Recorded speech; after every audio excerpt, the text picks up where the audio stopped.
Good morning, good evening, good afternoon, ladies and gentlemen. Welcome to another scene for London Ascending. We start the scene with Diane making her way to a bar where she knows she can find the sheriff. She's made arrangements for a big meeting, but there is something on her mind that she wishes to discuss with him in private, at least before the meeting. So she makes her way over early and will walk in and see if she can find the sheriff. He's sitting at his usual table, just leaning back in the chair, feet up on the table, with a glass of scotch next to his feet, where the ice is melted and it kind of looks untouched. But he's just staring at the TV screen. He looks a little more unkempt than usual, as if he hasn't, as if he's usually got stubble, but he makes an effort to shave it ordinarily, but he hasn't at the moment. So he's looking a little grizzled. And she'll walk over and or sit down opposite of him. And he looks away from the football game that's on the TV screen, and he's got his arms crossed across his chest, and he just says, "Oh, Diane, you all right, love?" Yeah, as well as one can be these nights. The city is still annoying as usual. Oh, nothing changes there. Indeed.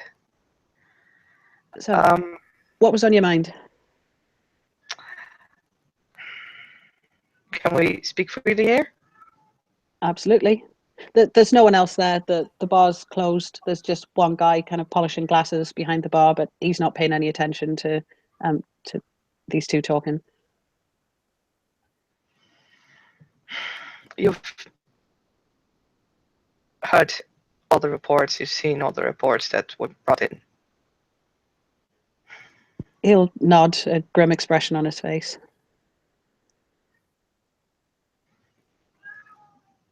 Now, I have not been in the city for very long, but I have a feeling that this news of people skulking around a city where they shouldn't be is not something that's been going on for years, but a recent thing. Yeah, we haven't had any trouble for a long time.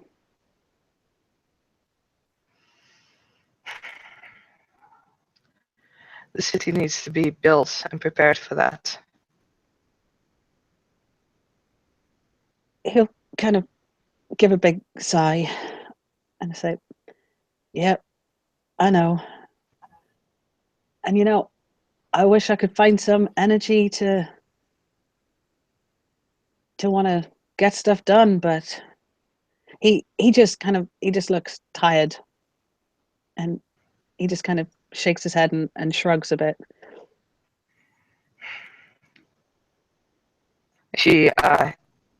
She looks at him and kind of places her arms or her hands on the table and leans forward. Permission to speak freely. Yeah, go for it, love. I'm not well versed with words, but this city, and you know it, needs someone who is strong and who's willing to put in the energy to put up a solid defense. I understand where you're coming from. I understand you don't want this anymore, but in that case, I would urge you to appoint someone who is capable and who's willing to put in the energy, because the city will need a strong sheriff. And I have no doubt that you're strong. We have battled together. But you are not motivated. I would suggest you appoint someone else. Oh, I hear you. But it's the bloody politics, isn't it? I mean, The bloody politics will bring the city down. Oh, I couldn't agree more, love. But, you're one of my clan. If it was up to me, I'd walk out of here right now, give you the job. But Her Majesty there, she's got other ideas, perhaps?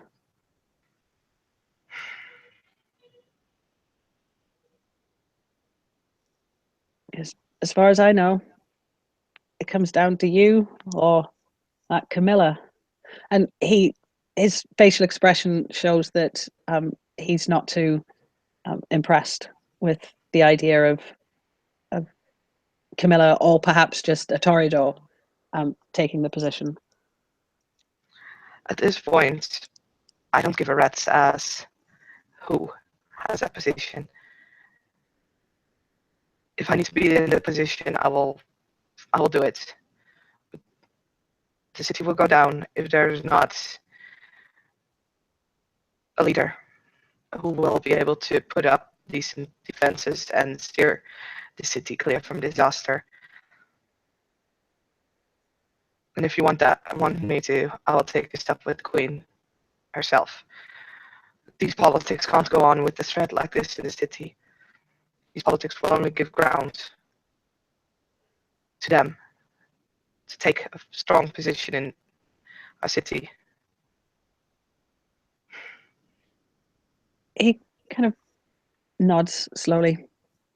Yeah, I hear what you're saying, and I agree. I do.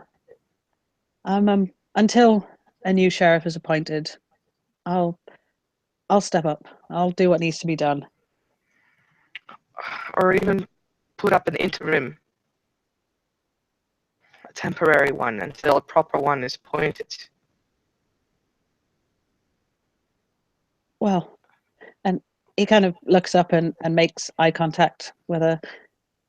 I'm hoping that you'll have my back, that I can rely on you to help out wherever I need it.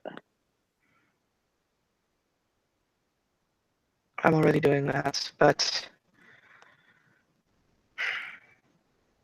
at this point lacking mostly position to shut the bullshitting up.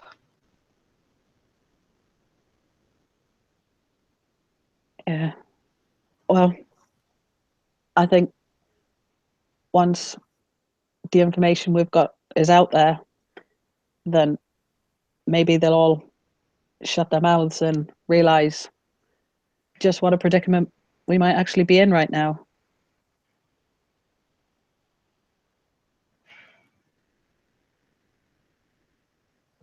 For some reason, I doubt it.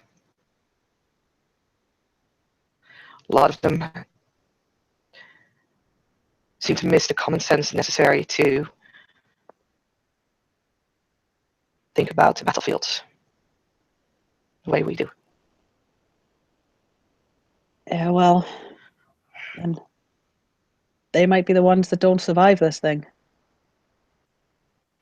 I'm being called an anarch because I told the seneschal and the keeper to not walk away by themselves carrying a prisoner.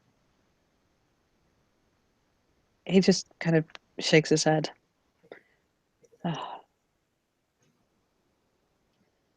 Well, I mean, anyone with a...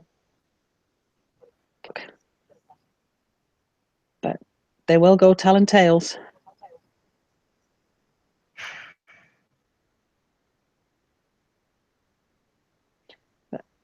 I did send a note to Her Majesty and told her to keep the pup at home. He's not needed, not in meetings like this.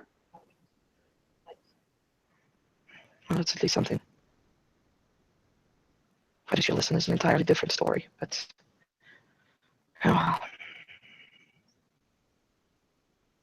Yeah, well, what good would he be? True that.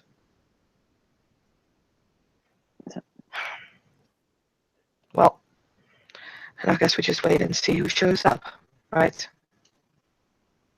Yeah, well, I mean, that'll be a big indicator. See who gives a shit about this city.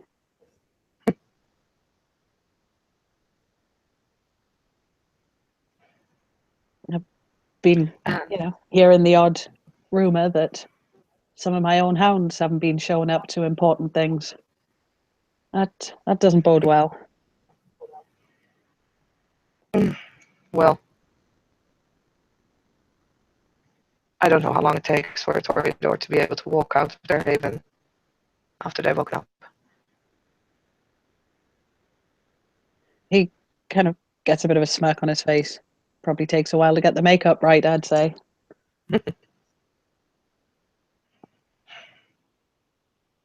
Funny priorities, them lot. But they can't all be like us, I guess. World would be a simpler place if that be the case. Yeah.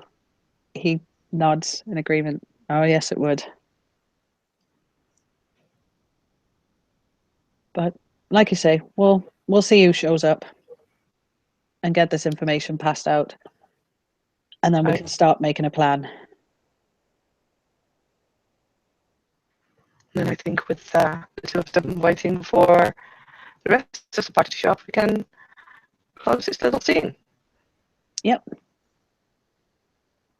And thank you, Betsy, for seeing. And we'll see you soon.